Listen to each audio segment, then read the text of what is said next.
Hello and welcome dear friends. રસાયણ વિજ્ઞાનની કેટલીક પાયાની સંકલ્પના ફર્સ્ટ ચેપ્ટર આપણે જોઈ રહ્યા છીએ. એમાં રાસાયણિક સંયોગીકરણના નિયમો લાસ્ટ લેક્ચરમાં સ્ટાર્ટ કર્યા હતા.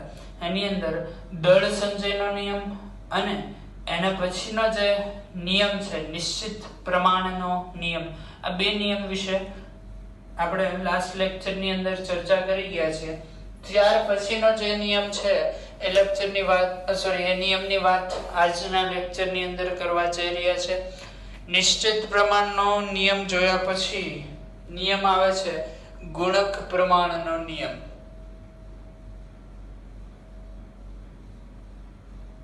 ગુણક પ્રમાણનો નિયમ.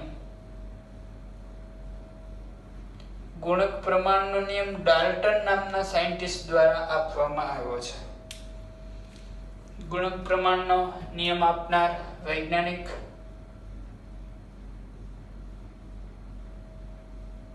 ડાલ્ટન. ડાલ્ટન 1801 સદીની અંદર આ નિયમ આપેલ છે, ગુણક પ્રમાણનો નિયમ. આ નિયમનું વિધાન શું કહેવા માંગે છે એ જોઈ લઈએ. ગુણક પ્રમાણના નિયમનું વિધાન કંઈક આવું છે. સંયોજનમાં બે તત્વો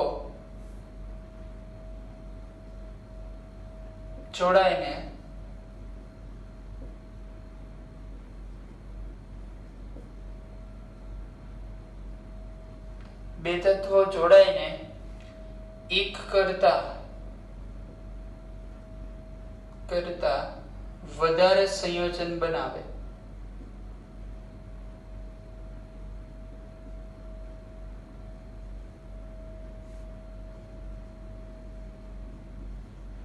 ફરીથી બે તત્વ જોડાઈને એક કરતા વધારે સંયોજન બનાવે ત્યારે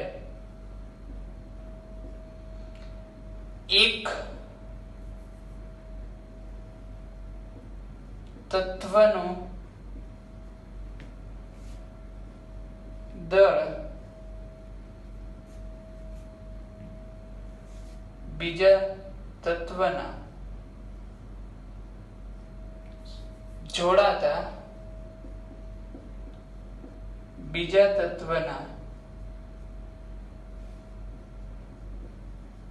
તત્વના નિશ્ચિત દળ સાથે સંયોજાય છે.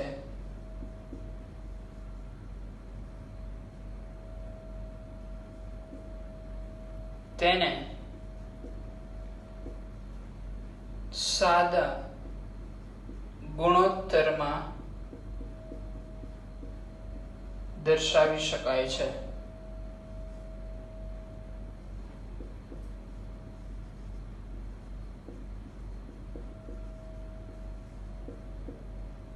આ છે ડાલ્ટનનો ગુણક પ્રમાણનો નિયમ.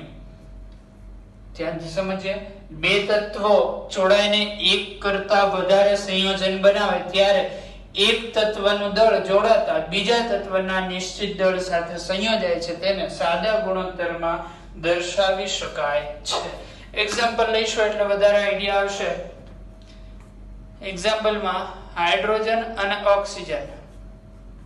એક્ઝામ્પલ તરીકે લઈએ છીએ આપણે H2 અને O2 એકબીજા સાથે જોડાઈને બનાવે છે H2O. રિએક્શન બેલેન્સ કરવા માટે અને બે કરી દઈએ તો અહીંયા પણ બે મૂકવા પડશે. આના જ બે તત્વ, ધ્યાનથી સમજો વ્યાખ્યા શું કહે છે. બે તત્વ જોડાઈને એક કરતા વધારે સંયોજન બનાવે. સેમ બે તત્વ રહેવા જોઈએ, જોડાઈને એક કરતા વધારે સંયોજન બનાવે. અહીંયા હાઇડ્રોજન અને ઓક્સિજન જોડાઈને H2O બનાવે છે. આના જ બે તત્વ જોડાઈને કંઈક નવું સંયોજન બનાવે. જેમ કે H2 O2 બનાવે છે H2O હાઇડ્રોજન પેરોક્સાઇડ, H2O2. તત્વ બે સેમ છે, હાઇડ્રોજન અને ઓક્સિજન. હાઇડ્રોજન અને ઓક્સિજન જોડાઈને પાણી બનાવે છે. આના જ બે તત્વ જોડાઈને H2O2 હાઇડ્રોજન પેરોક્સાઇડ બનાવે છે. અહીંયા જે હાઇડ્રોજન જોડાણું છે એનું દળ, હાઇડ્રોજન જે જોડાણું છે એનું દળ રાખી દઈએ આપણે 4 છે તો હાઇડ્રોજન આવશે 4 ગ્રામ. અહીંયા જે ઓક્સિજન જોડાણો છે એનું દળ O2 એટલે 32 ગ્રામ, જે આપણે આગળ ઉપર ભણશું. અહીંયા જે H2O બન્યો છે એનું દળ, એનાથી જો કે આપણે કોઈ મતલબ છે નહીં અહીંયા, પણ 36 ગ્રામ આવશે. આવું દળ સંચયના નિયમમાં પણ આ એક્ઝામ્પલ ભણેલા છે. ત્યાર પછી અહીંયા જે H2 યુઝ થાય છે એનું દળ, એક હાઇડ્રોજન હોય, વજન હોય 1 ગ્રામ, બે હાઇડ્રોજન છે, દળ થાય 2 ગ્રામ. અહીંયા જે ઓક્સિજન જોડાયેલો છે દળ છે 32 ગ્રામ, આ બનશે 34 ગ્રામ, જો કે એનાથી કોઈ મતલબ છે નહીં. 34 ગ્રામ, બરોબર. હવે જે સમજવાની વાત છે એ આવી છે. બે તત્વ જોડાઈને એક કરતા વધારે સંયોજન બનાવે, બે તત્વ હાઇડ્રોજન ઓક્સિજન જોડાઈને એક કરતા વધારે સંયોજન બનાવે ત્યારે એક તત્વનું દળ જોડાતા બીજા તત્વના નિશ્ચિત દળ સાથે સંયોજાય છે. એક તત્વ તરીકે લઈ લઈએ છીએ આપણે હાઇડ્રોજન. બે તત્વ છે હાઇડ્રોજન અને ઓક્સિજન, એમાંથી ફર્સ્ટ આપણે ટાર્ગેટ કરીએ છીએ હાઇડ્રોજનને. હાઇડ્રોજનનો દળ બીજા તત્વના, આ એક તત્વ થઈ ગયું આપણું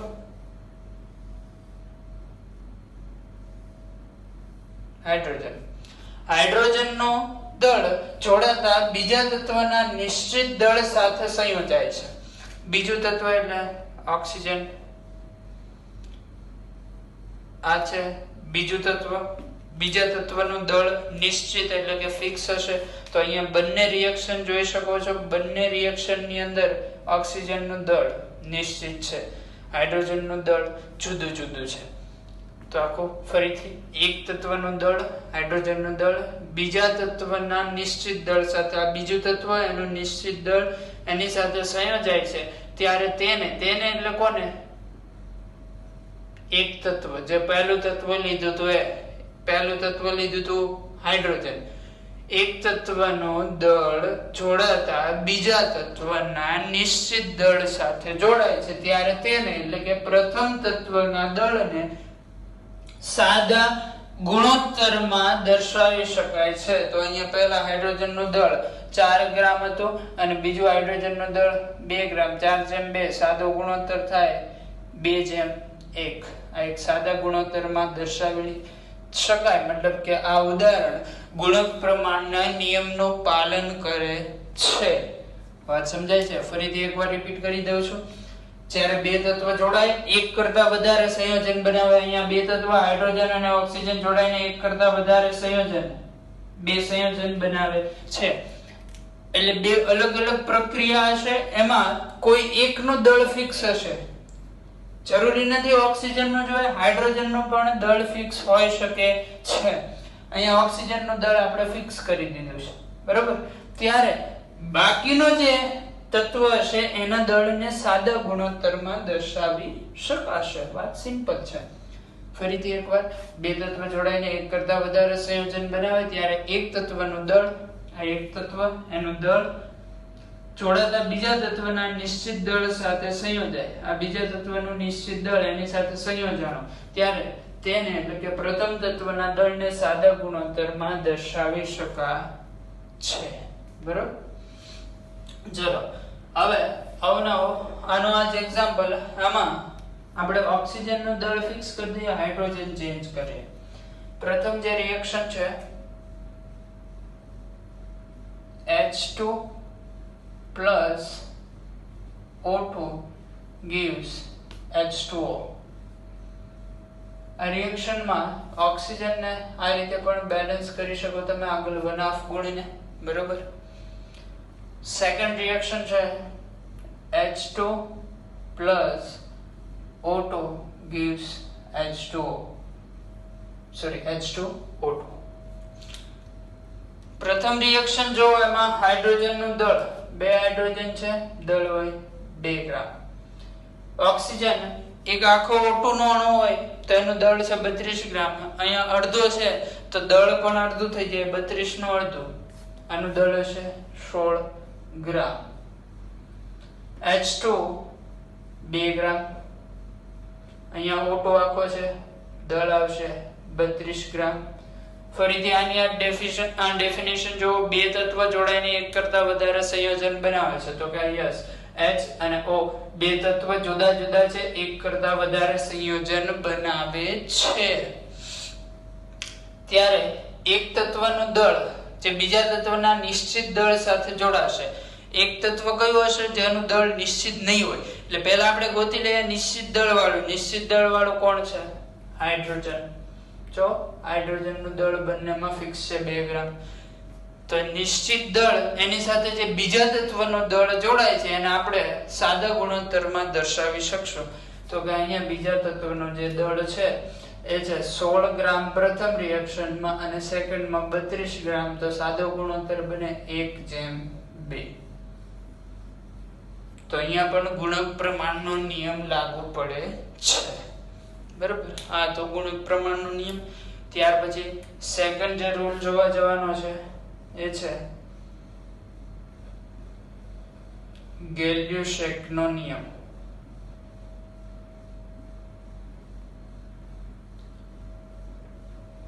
નામ જોઈને જ કયા વૈજ્ઞાનિકે આપ્યો હશે કહેવાની જરૂર રહેતી નથી.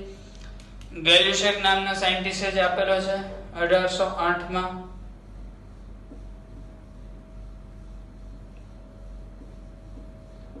ગેલ્યુસેક નામના સાયન્ટિસ્ટે આ રૂલ આપેલો છે.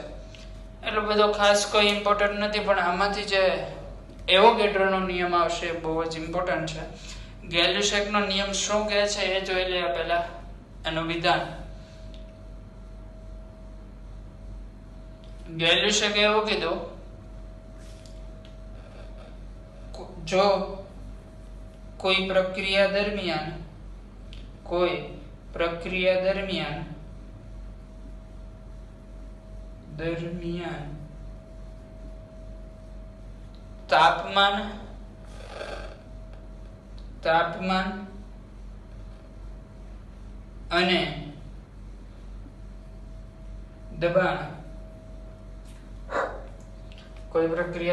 તાપમાન અને દબાણ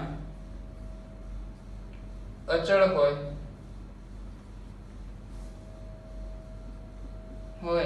ત્યારે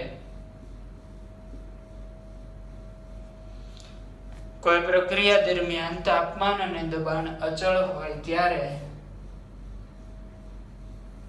પ્રક્રિયામાં ભાગ લેતા અથવા તો ઉત્પન્ન થતા કોઈ પણ હોઈ શકે. ઉત્પન્ન થતા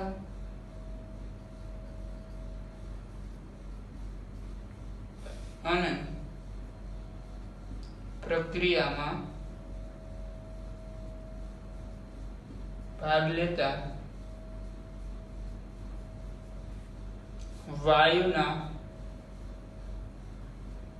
કદને સાદા ગુણોત્તરમાં દર્શાવી શકાય.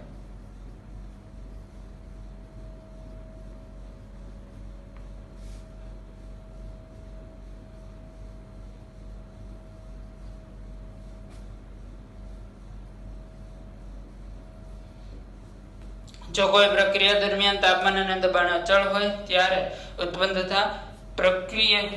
થતા અને પ્રક્રિયામાં ભાગ લેતા વાયુના કદને સાદા ગુણોત્તરમાં દર્શાવી શકાય. એકચ્યુઅલમાં જોવા જાવ તો આ નિયમ ગુણક પ્રમાણના નિયમ જેવો જ છે. ગુણક પ્રમાણના નિયમમાં આપણે દળને સાદા ગુણોત્તરમાં દર્શાવતા હતા. ગેલ્યુસેકે શું કીધું? તાપમાન અને દબાણ અચળ હોય. આ કન્ડિશન ખાસ ધ્યાનમાં લેવી. પહેલું છે તાપમાન અચળ હોવું જોઈએ અને બીજું છે દબાણ અચળ હોવું જોઈએ. તાપમાન અને દબાણ અચળ હોય ત્યારે વાયુના કદને સાદા ગુણોત્તરમાં દર્શાવી શકાય છે. જેમ કે એક્ઝામ્પલ લઈને વાતને સમજીએ. H2 gas plus O2 gas મળીને H2O ગેસ બનાવે છે. પ્રક્રિયા સંતુલિત કરવા માટે અહીંયા તમે 2 ને ગુણી દો તો અહીંયા પણ કેટલા વડે ગુણવા પડશે? 2 વડે. આ પ્રક્રિયા દરમિયાન માની લો કે આપણે તાપમાન અને દબાણ અચળ રાખીએ છીએ, તો આ જે H2 છે એનું કદ આવું કહી શકીએ, 2 કદ H2 એક કદ O2 સાથે જોડાય ત્યારે H2O કેટલા કદ બને છે? 2 કદ. તો આને સાદા ગુણોત્તરમાં દર્શાવવું હોય તો આ રીતે દર્શાવી શકાય, H2 જેમ O2 જેમ H2O એટલે 2:1:2. આ કોનો નિયમ છે? ગેલ્યુસેકનો, કે જ્યારે પ્રક્રિયા દરમિયાન તાપમાન દબાણ અચળ હોય ત્યારે ચોડાતા અને ઉત્પન્ન થતા વાયુના કદને સાદા ગુણોત્તરમાં દર્શાવી શકાય છે. પરંતુ આ એવું કોઈ ખાસ ઇમ્પોર્ટન્ટ રૂલ નથી. હવે પછી જે ભણવા જઈ રહ્યા છે એ નિયમ ખૂબ જ અગત્યનો છે. એ નિયમ છે એવોગેડ્રોનો નિયમ.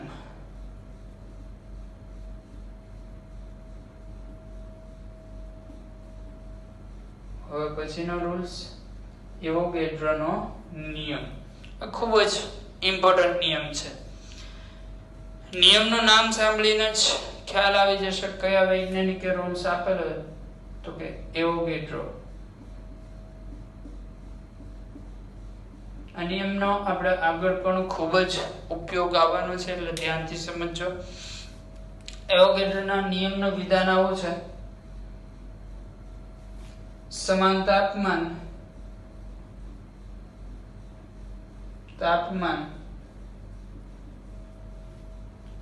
અને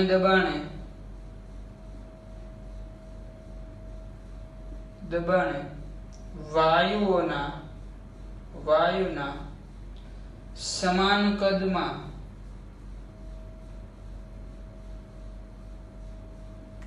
સમાન સંખ્યામાં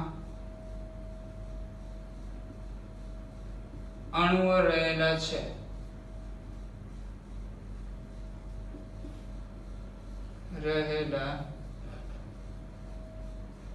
હોય છે. નિયમ શું છે? સમાન તાપમાન અને દબાણે વાયુના સમાન કદમાં સમાન સંખ્યામાં અણુઓ રહેલા હોય છે. કંઈક અલગ રીતે લખવું હોય તો આ રીતે પણ લખી શકો તમે. V એટલે વાયુનું કદ ચલે છે n. ચલે છે મતલબ સમપ્રમાણમાં હોય, એટલે કે V વધારો તો n વધે, V ઘટાડો તો n ઘટે, એવું કહેવા માંગીએ છીએ. આ વસ્તુથી તમે આગળ જેમ જેમ ભણતા જશો એમ સારી રીતે પરિચિત થઈ જશો. પણ આમાં કન્ડિશન શું છે? તાપમાન અને દબાણ સમાન રહેવું જોઈએ. T અને P અચળ. બરાબર? ફટાફટ આટલું નોટ ડાઉન કરો, ત્યાર પછી હજી આ નિયમ વિશે થોડી ઘણી ચર્ચા કરીએ.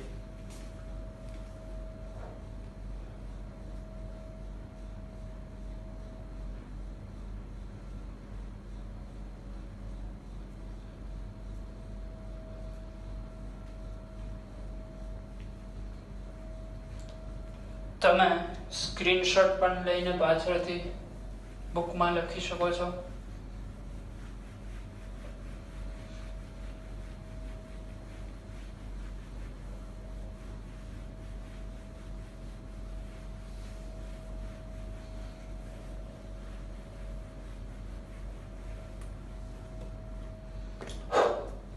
ચલો, આના વિશે ચર્ચા કરવાની છે આપણે. એવોગેડ્રોનો નિયમ.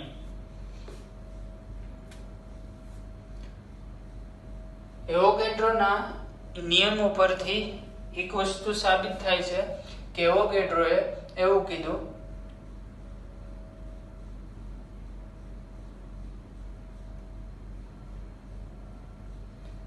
આની નીચે લખવું એવોગેડ્રોના નિયમમાં છે. એવોગેડ્રોના નિયમ ઉપરથી કંઈક એવોગેડ્રો આવું કહેવા માંગતો હતો: અણુ અને પરમાણુ જુદા જુદા છે. એવોગેડ્રોએ આ નિયમ આપ્યો છે કંઈક 1811 આજુબાજુ. તો એનો મતલબ એવો થાય કે એની પહેલા એવું માનવામાં આવતું હતું કે અણુ અને પરમાણુ વચ્ચેનો કોઈને ભેદ ખબર નહોતી. 1808 માં ડાલ્ટને એવું કીધું હતું કે કોઈ પણ પદાર્થ છે એ અવિભાજ્ય પરમાણુનો બનેલો છે. એટલે ત્યારે ડાલ્ટને એ સાબિત કર્યું હતું કે પદાર્થ છે એનો નાનામાં નાનો એકમ પરમાણુ છે. અણુ વિશેનો કોઈને ખ્યાલ હતો નહીં. આ નિયમ પરથી એવોગેડ્રો એવું કહેવા માંગતો હતો કે અણુ અને પરમાણુ જુદા જુદા છે. એટલે કે હાઇડ્રોજન લઈ લો, તમે ઓક્સિજન લઈ લો, એ H2 હાઇડ્રોજન છે H2, ઓક્સિજન છે O2 ના સ્વરૂપે અસ્તિત્વ ધરાવે છે.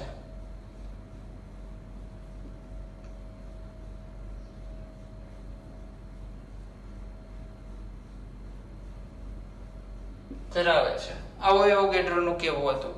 પરંતુ આ વાતને એટલું બધું સમર્થન ન મળ્યું, એટલે બીજા સાયન્ટિસ્ટોએ આ સ્વીકાર્યું નહીં. શું કામ? કે ડાલ્ટને એવું કીધું હતું. ડાલ્ટન છે, ડાલ્ટનનું માનવું શું હતું?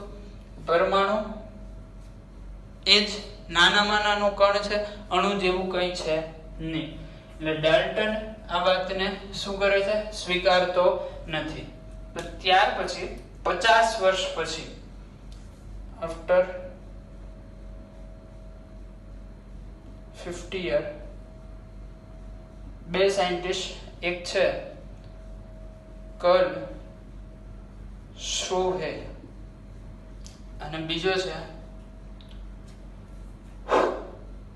છે કર્લ શ્રોહે, અને એનો જ સાથીદાર, એનું કેવું એવું હતું કે આ વાત સાચી છે. ક્યારે? 50 વર્ષ પછી એને આ સાબિતી આપી. પરંતુ આ વસ્તુ હિસ્ટ્રી છે, યાદ રાખવાની કોઈ જરૂર નથી. એનસીઈઆરટી ની બુકમાં આપેલું છે, એટલા માટે ફટાફટ આ વસ્તુ નોટ કરો.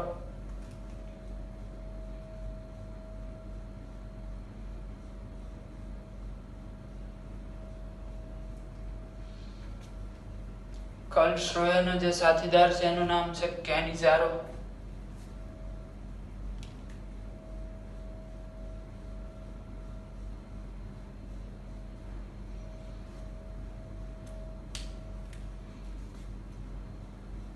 હાઇડ્રોજન બહુપરમાણુય સ્વરૂપે, O2 બહુપરમાણુય સ્વરૂપે, એવું શરૂઆતમાં કોણે કીધું? સૌ પહેલું કહેવાનું હતું એવોગેડ્રોનું. પરંતુ શરૂઆતમાં ડાલ્ટને એવું માનતા કે એક જ પ્રકારના પરમાણુ વચ્ચે પ્રક્રિયા શક્ય નથી. એમાંથી ડાલ્ટને આ વાતનો સ્વીકાર, કે બીજા સાયન્ટિસ્ટોએ સ્વીકાર નતો કર્યો, પણ 50 વર્ષ પછી અમને એવું સાબિત કરી બતાવ્યું.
ચલો, એના પછી એક એનસીઈઆરટી બુક સિવાયનો રૂલ છે, રેસિપ્રોકલ રૂલ.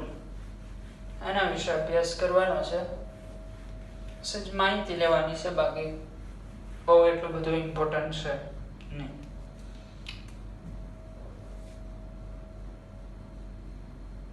રેસિપ્રોકલ નો નિયમ. આપનાર વૈજ્ઞાનિકનું નામ છે રિચટર. રિચટર નામના સાયન્ટિસ્ટે આ રૂલ આપેલો છે. રૂલ નું કેવું એવું છે, આપણે ડાયરેક્ટ એક્ઝામ્પલ થી જ વાતને સમજશું.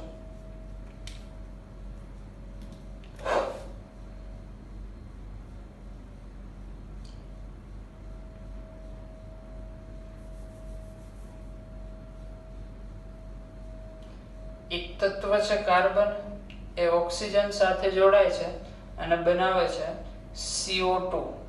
CO2 ની અંદર તમે જોઈ શકો છો ઓક્સિજનનું પ્રમાણ અને કાર્બનનું પ્રમાણ. ઓક્સિજન અને કાર્બનના દળનું પ્રમાણ લઈ શકીએ છીએ આપણે. પહેલા અહીંયા પણ ઓક્સિજન અને હાઇડ્રોજન આ બે જોડાય અને H2O બનાવે છે, બરોબર. તો અહીંયા જે દળનું પ્રમાણ છે H2O માં, હાઇડ્રોજન 2 છે, એનું દળ કેટલું હોય? 2 ગ્રામ. ઓક્સિજનનું દળ 16 ગ્રામ હશે. એનો ગુણોત્તર લો તો 1:8. આ શેનો ગુણોત્તર છે? દળનો ગુણોત્તર. હવે અહીંયા કાર્બન છે, કાર્બનના એક અણુનું દળ હોય 12 ગ્રામ.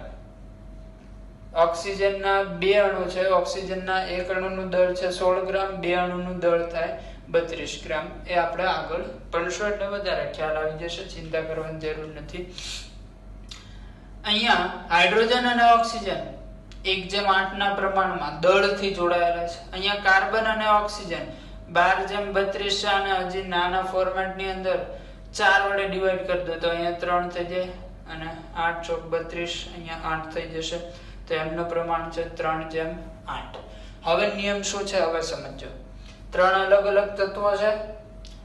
આ તત્વને હું કહી દઉં A, આ તત્વને કહી દઉં છું A, આ તત્વને કહી દઉં છું B અને આ તત્વને C, બરાબર. ઓકે, અહીંયા B રાખીએ, અહીંયા C રાખીએ. હવે નિયમ ધ્યાનથી સમજજો. અહીંયા ધ્યાન દરેકનું. A અને C જોડાય છે, પ્રમાણ છે 3:8.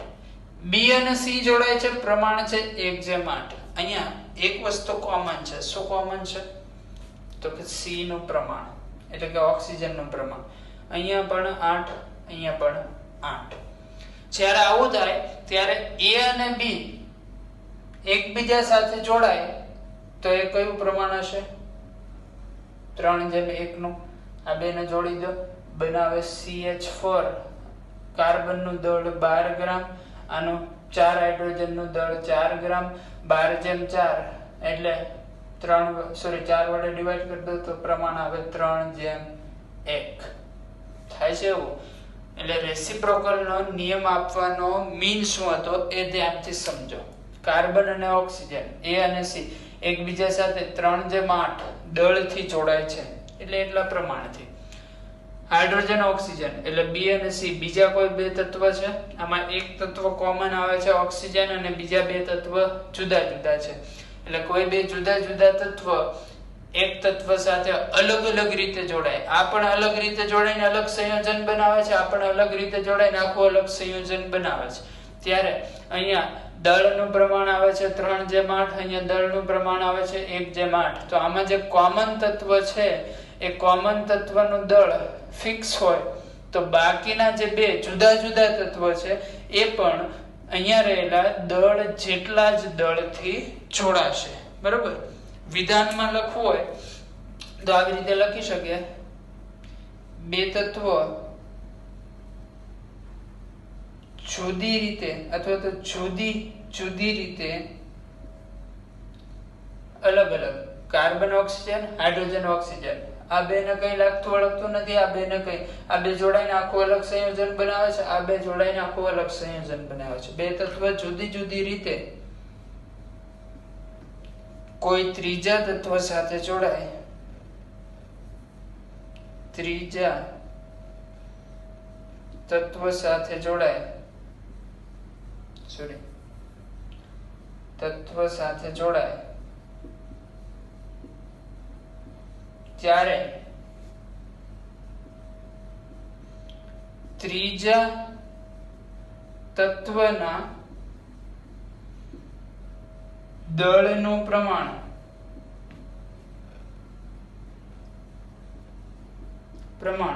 નિશ્ચિત હોય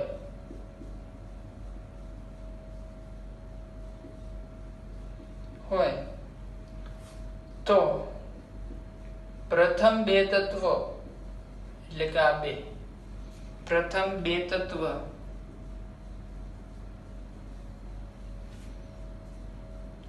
તેટલા જ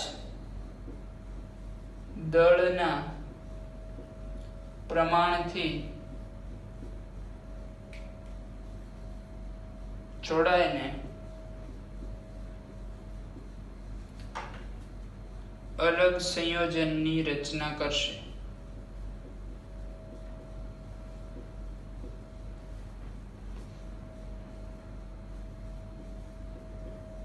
અથવા તો અલગ સંયોજન બનાવશે એવું પણ કહી શકો. ફરીથી એકવાર સમજાવી દઉં છું. બે તત્વ જોડાણા, બીજા બે તત્વ જોડાણા, આમાં એક તત્વ કોમન છે, એનું દળ જો સરખું હોય દળનું પ્રમાણ, તો આ બે તત્વ આટલા જ પ્રમાણથી જોડાય નવું સંયોજન બનાવે. આ નિયમનો હેતુ શું હતો? ક્યાંક કોઈ બે તત્વ, માન લો કે આ જ ઉદાહરણ લઈએ, કાર્બન ને ઓક્સિજન જોડાણા. હવે આ જ ઓક્સિજન બીજા તત્વ સાથે જોડાણો, આ બંનેમાં ઓક્સિજનનું પ્રમાણ ફિક્સ હતું, તો આપણે સમજી શકીએ કે આ બે તત્વ એકબીજા સાથે જોડાઈને કંઈક અલગ સંયોજન બનાવતા હશે અને એમાં દળનું પ્રમાણ અહીંયા જેટલું હતું એનું જ પ્રમાણ આવશે. એમાં બહુ વધારે ડીપમાં જવાની જરૂર નથી, કેમ કે આમાંથી ક્વેશ્ચન આવવાના ચાન્સીસ બહુ જ ઓછા છે. આજના લેક્ચરમાં અહીંયા સુધી રાખીએ છીએ. નેક્સ્ટ લેક્ચરની અંદર આપણે ડાલ્ટનનો પરમાણુ સિદ્ધાંત અને ધીમે ધીમે હવે ઇમ્પોર્ટન્ટ ટોપિક તરફ જતા જઈશું.